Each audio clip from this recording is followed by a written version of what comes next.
Okay. Oh, it's right here. In today's video, I'm going to share why I no longer breastfeed and then also give you an update on Josie here.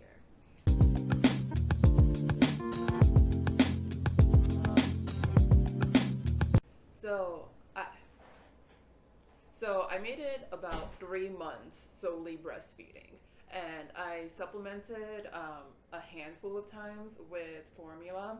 Like if I didn't have enough breast milk stored and I had like a night out, I think I only did that like about 3 or 4 times. But the reason why is because I decided to prioritize my mental health. Um, yeah. So I was just feeling very physically drained by Pixie. And I just felt like I wasn't allowing myself to be fully present. And I decided to prioritize my mental health, like I said, but also prioritize my interactions with Josie so like that I could be more excited and be more enthusiastic and just have more energy to interact with her.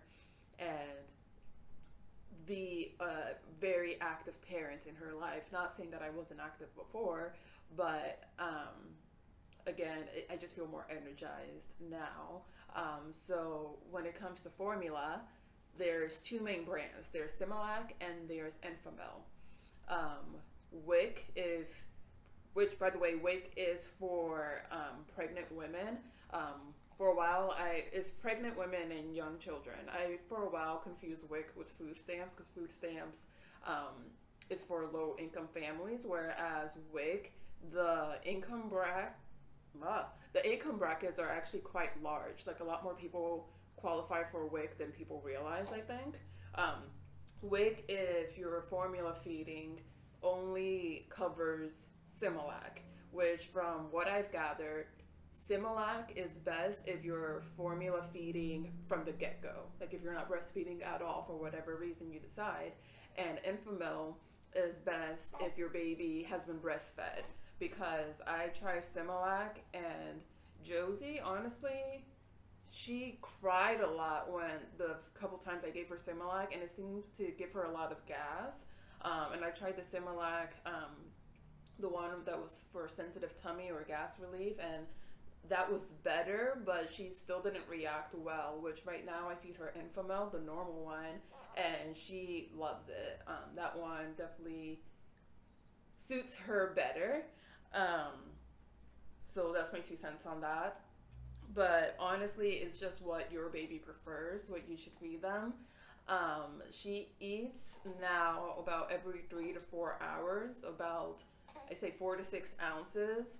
Um, we started introducing purees, which she's bigger for her age. She's about 4.5 months now, or maybe just a little past that, and she weighs um, just over 19 pounds, and she's 27 inches, which is pretty big. It's like in the 98th, 99th percentile, but she's just a big baby. She's very healthy. The pediatrician always emphasizes that. She's very alert.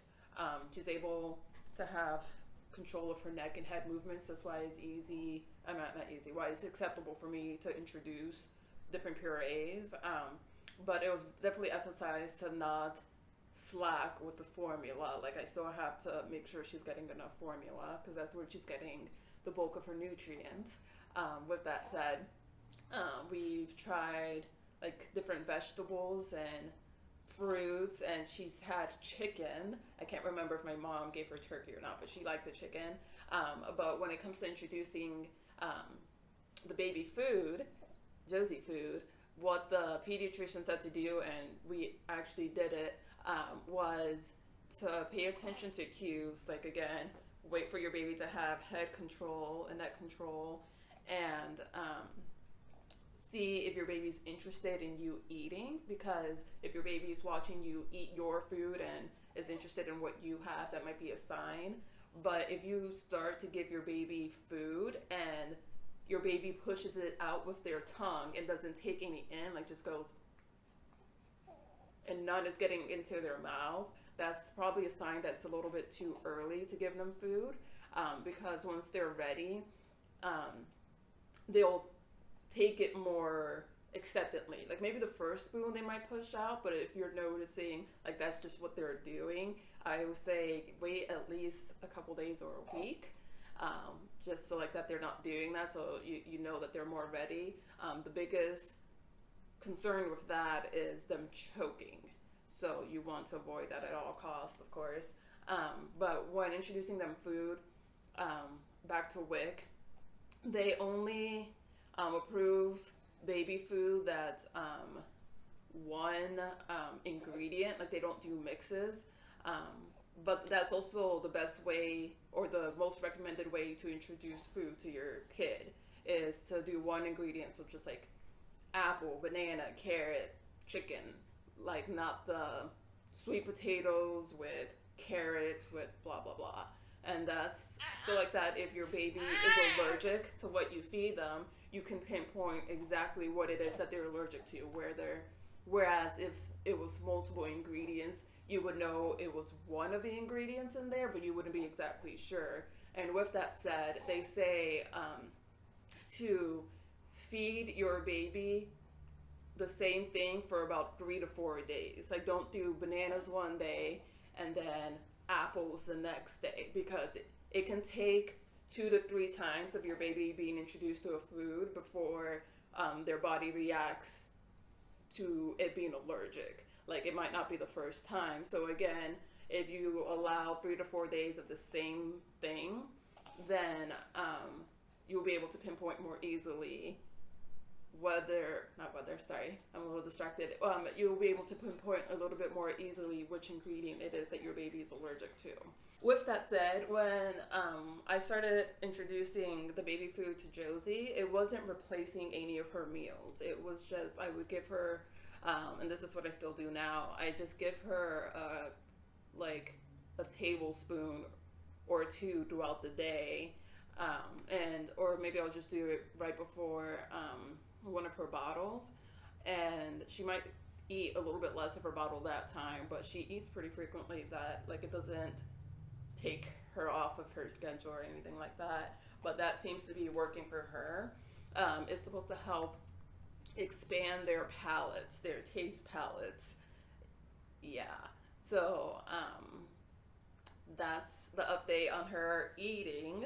As you can see, I already mentioned her being just over 19 pounds and 27 inches, active, happy baby. We've been with Grandma for a little bit, but now we're back home. Grandma is, as you'd imagine, heartbroken. She's convinced we'll go back very soon, but we'll see.